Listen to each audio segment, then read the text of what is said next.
If you don't have a friend, we'll be your friend.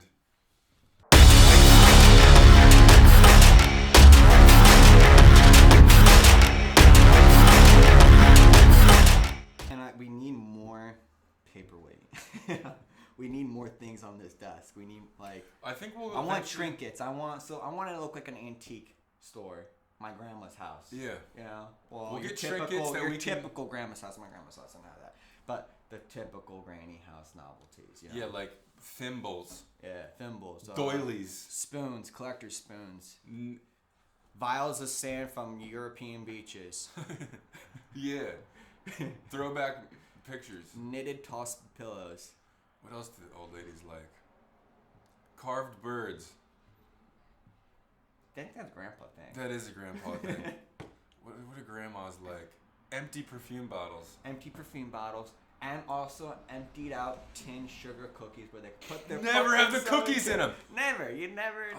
It's a growing epidemic. You know how many times I've been stoned in my youth and I go to my friend's house and we're just looking around for snacks to eat and I open up one of those tins and it's like cookie cutters. There's no cookies. Have you ever actually tried one of those cookies? No. They're I good. still don't think They're exist. good. No, they're good. I ran into a situation where they existed in that tin. What kind of cookies? Is it And chocolate chip? I thought it was... Are they chewy or are they crunchy? They are crunchy, but they crumble. It's like a buttery biscuit almost. They crumble in your mouth, and they're very easily dissolving in your tongue, your palate. So it melts. That palate that, the higher being gave you to just have that sensation of feeling love and savory and sweet and sour and spicy and creamy and all barbecue. Barbecue. Oh yeah, barbecue. Oh my god. That's like the only thing good in life is the taste buds. It really is. Thank God that whatever created all this made taste buds, because I wouldn't eat if stuff didn't taste good. I don't eat anything that don't taste good. Yeah, why would you? It makes no sense. It's like I'm forcing myself. I don't know. It was weird. There's some things that I will eat that aren't that good, but 99% of the time, I eat what tastes good. And Maybe I've had some kale chips. I don't even really eat a lot, I'll have like a breakfast, if I'm on the road. Like let's say I have like a 2-hour trip to go to this job. All right, I'm obviously gonna get some breakfast. But if I have to go like a half hour away, I'm just like, all right, I'll skip breakfast. Yeah. And I always psych myself. I'm like, all right, I'll get lunch. And I'm coming home from, I'm like, there's gonna be food home. I don't want to drive. I got work to do. Now when I'm home, I'm like, I just want to just relax, And then at night, I'm like, oh fuck, what happened to breakfast? I always do it. I gotta get a regimen down. Yeah. Sometimes I'm the same way. We're both slender dudes. We're not big consumption guys. We're not taking too much from the earth. We're not typical Americans about that stuff. Maybe it's because my budget. If I had more money, I might eat a lot more. Oh yeah, I'd eat a lot. Honestly, though, I get in these OCD periods sometimes where I'm like really trying to eat good. Grilled chicken, rice, but today I had Taco Bell. And I'm not getting paid by Taco Bell to say that. Just Taco Bell. I don't think they want to pay for saying that. Yeah, I don't think so either. Yeah. Like, who the fuck is this dude? Yeah, who is this dude? He's making us look bad. And things are gonna keep going. There's gonna be new colors. There's gonna be new everything, man. I like that's there's gonna be new colors. Growing. Stay tuned. Keep growing. It's growing. We're achieving. I'm tired of people acting. We're growing. Like we're not official. This is official. This is officialized. Dude, before we were just holding like this. The sofa. Yeah, this is gonna work. Yeah. I'm not thinking of cricket. Yeah, one day if this channel ever blows up, we'll definitely show you guys some of the original footage of stuff that we tried to do in the beginning. Oof. Which I'm not embarrassed of, but it was definitely. I am. All right, yeah. I am. Maybe we're a little embarrassed. That grasshopper video really got me good. But you know what? You had the balls to do it. I was drunk or stoned or whatever, and I was like, people do this. People fucking base insects into their diet now. I can do this, right? Absolutely. Put that fucking grasshopper in my mouth, jump right out, and I like my steaks rare, my meats, I like your sushi. Yeah. But when you have something that's jumping out of your mouth, there's this incentive in you, no. I don't need to eat this thing, alright? I couldn't eat something crawling around, dude. And I was thinking in the back of my head, I'm like, I was just watching this documentary where this dude just like ate grub mules, like grub worms. I'm like, that motherfucker do that, I'm gonna fucking do it. Put it in my mouth, crunch. Dude, it was like... Dude, chomp. You know those cow I heard eyes? it. You know those cow eyes? You chew and it got that... Yeah, you get them out. Cow eyes? Like that cow candy. No. I should have specified. The candy cow eyes. Or chocolate? Or no, Buckeyes or something like that. It's like a coating and inside is like this really creamy, Like Gushers? What I'm trying to say is like you feel the crunch of the exoskeleton and then there's that fresh. But the fucked up thing is, it's not warm, it's cold. You said fresh. It's fresh, it's green, it's grass, it's so fresh. Was it cold? Yeah. And the guts was just so cold. This thing was in my mouth alive, panaseconds, and it was just like dead and cold. I'm like, what the fuck, You did that though, dude. I did. I spit it out. Then like, and never gonna do it. I couldn't do it. I can no. That was some balls. Even if they say like we're like some newfound discovery that we've always been eating insects and we somehow channeled off of that and eating other animals because it was more sourceful, whatever it may be. I would never eat it. Still, never. Yeah. I don't care what kind of medical facts, whatever kind of history, whatever. Never. Yeah, God itself. I tried it. Don't like it. God could say, beam down from heaven, and God could say, you should eat bugs, and I'd still be like, dude, no way. Like, there's a hymn about bugs. And we shall sing about it. Why does the Catholic Church sing everything? There's a bunch of bugs, so you should eat them. I think it drills in your head better. You're kind of with the. On this earth, we put a bunch of crickets and various other insects, and if you eat them, they're good for you. See, I feel like I could follow that already, dude, like, you get some wafers, you get some wine, and you start grooving anything you start saying. Like, yeah, preach that shit, dude. You get some wine in you? What do they call that? The blood of Christ? You got the blood of Christ in you, dude? You just start like, they actually add water to the wine. Do they add water? They add water to the wine. That's so cheap. No. Come on, all those donations that you guys give every Sunday, you get that. No, there's a meaning to it. It's like biblical. Like water is the sign of mercy, and meanwhile, hear this. And wine is about what is it? Judgment. Yeah, it makes sense because when you drink, there's judgment cast everywhere. I'm just. I get less judgmental when I drink. Really? Yeah. I always feel like I'm getting judged left and right. No, see, like my natural when I'm sober.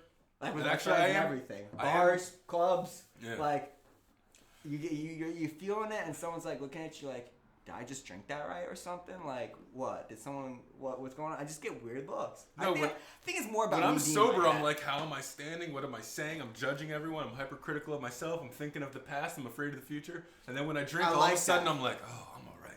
I hate it, but I like that. It grounds me, but it doesn't ground me. It's like a very fleeting thing. It's like I have to be aware. I like to know my surroundings, but at a certain time, there's that comfortability of knowing it, and then I get too excessive with it. I'm like, all right, I'm being whatever about this. I try to drink, and then I feel like it amplitudes that. I just get so like, cool.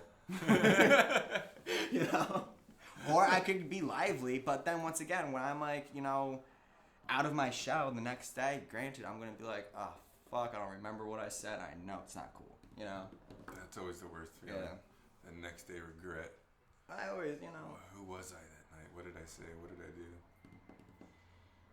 It's, I love it. I love, always edging on that border. Meaning on one side, the other. The true Gemini in me, the duality in situations. Yeah, the duality, the yin and yang, I feel like people fail to realize the duality in things. I think that's a very important thing. Like, oh, don't judge. It's like, I think, you need a judge to survive. Yeah, there's some, like, don't if you're judge out of hate, but, like, judge out of your own situation. Like, if you're walking down a city block, right, and you look to your left and there's a dark alleyway, 3 big dudes with hatchets, you might not want to walk down that. You judge the situation. This isn't good. But if you start to look at, like, you're just walking through life and you think everyone's a piece of crap, that's not good judgment, I mean, hell, you know, and that's why you gotta be like aware. Maybe if you look to, you know, that building next to the alley, it could be an axe store, and they're just throwing out axes. You take it even farther. That's yes. why you always got to wrap your hand. You always gotta wrap it. Yeah, wrap your hand around things. The ears. Oh, we're killing it. Oh, I'm killing this water. Yeah, thank God for water. Yeah, thank you for getting this water. Yes, I got you, man. It's the least I could do, you know? That's what friends are for. Yeah, our friendship goes back milky cream. Way far. Our friendship started over like a Shrooms. bag of mushrooms. Good mushrooms, still. I don't do that anymore, but still. God Me either. Definitely was a wayward teenager. Yeah. For sure. Which I don't regret. I don't regret it. I feel like, you know, when you throw yourself in that shit, you get this worldly amount of knowledge that you could read from a book, but you can never, like, process it into your life unless you... I do totally believe that there is a spiritual benefit to hallucinogens.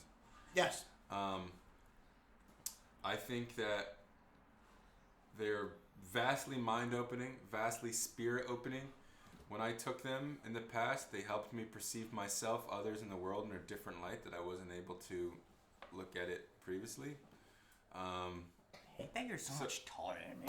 I hate that you're so much more handsome.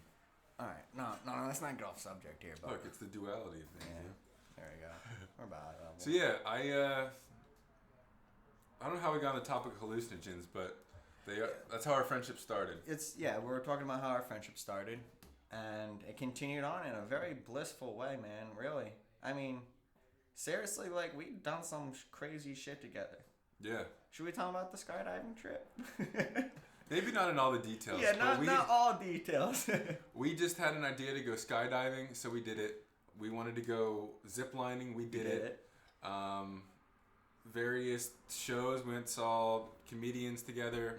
Mm-hmm. Camping trips in the dark with like backpacks full of booze, like 3-4 mile hour hikes.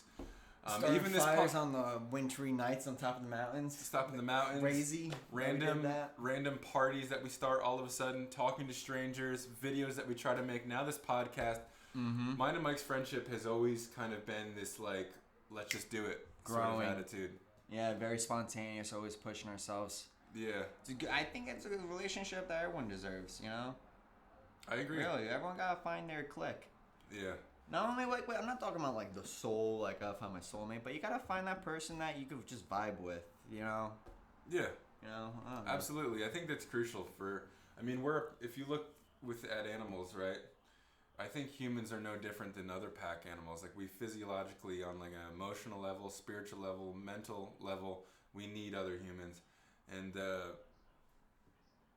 I think it's very crucial. Without getting too, sappy, I get that from your friendship.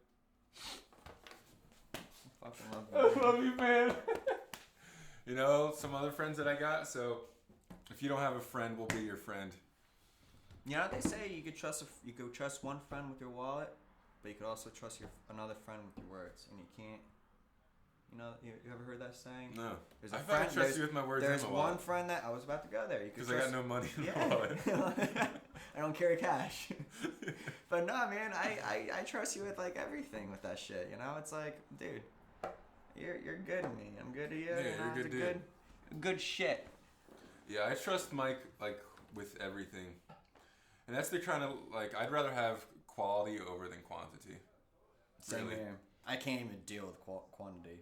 And probably a lot of people hear that a lot, but I really believe that me and Mike actually live that. I always try to be authentic in my friendships. Mike has always been there for me when stuff got dark. It's not like he's a fair weather friend. I'm sure that we all know a lot of people that they're there when stuff is good. When things are going great, your friend's there, but when stuff's sour, they're not around. They bounce.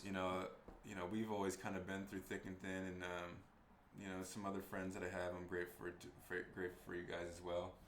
That's been crucial for me, man. Like, how does someone get through life without that support? I really feel for people that don't have that. That's why I'm saying you gotta find that person that you can resonate with, that feels you, because it's like I went through my same rodeo with friends that I'm like, how did I even become friends with these people, And it was mutual interest on stuff, and you're like, you lose those mutual interests. It's like, where do we stand? But when you're always dropping other interests and gaining more interests and growing as people, it's like you get a good, healthy relationship with a human and another human, you know? It's not like you were saying, like, you go through the thick and I'm like, I'm out. Like, I don't, that's not a friendship, you know? Yeah. And I've had those kind of friendships, and, you know, I've reciprocated that to other people that have been, it's been a two-way thing with us. And, you know, it's not like I ever felt good doing it.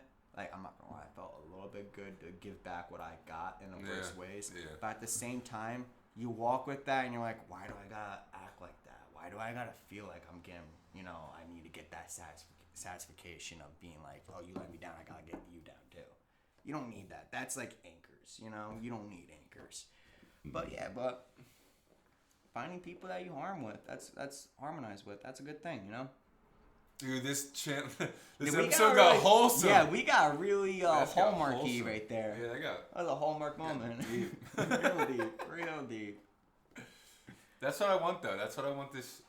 I want this channel to be like totally authentic. Yeah, that's how we get sometimes when we talk. I We're think like, we it's get how so like, and then we're like, yeah, but seriously though. Yeah, we can get totally like generic, stupid, like just garbage talk. We can get deep.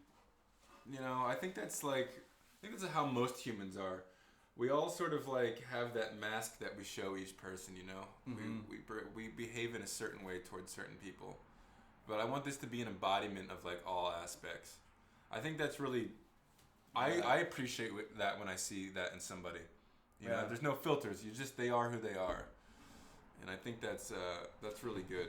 But I know I love that. I love that. But what I also hate about those type of people, they're like, oh, you take me for who I am. You take it or you leave it. And they're like, I'm gonna whistle my tune, even though it's very off tune. You know? Well, like there's situations that definitely like require you to be like, if let's say you're at like a. Like I'm talking about the whole non-filter thing. Like you're gonna say how it is. It's like, yeah, but like, you know, like calm it down a little bit. You know, don't get so self-righteous. Like those sort of deals. And they're like, well, I am who I am, sort of deal. It's like, like no, you actually need to look at yourself. You're that person. Yeah, you're that guy. No, yeah, you definitely need to like act accordingly in certain situations. I'm just saying, like, I don't. As far as this situation though, with our channel, it's like there's nobody to appease. There's no professional setting or bosses that we have to cater ourselves to. There's no family members. It's just us. It's just us in a room and a camcorder. You know? It's really just And that's all you need sometimes. That's all you need sometimes. Well, you and look at a bro blank and lens camcorder. and just talk into it. Just look deeply into it.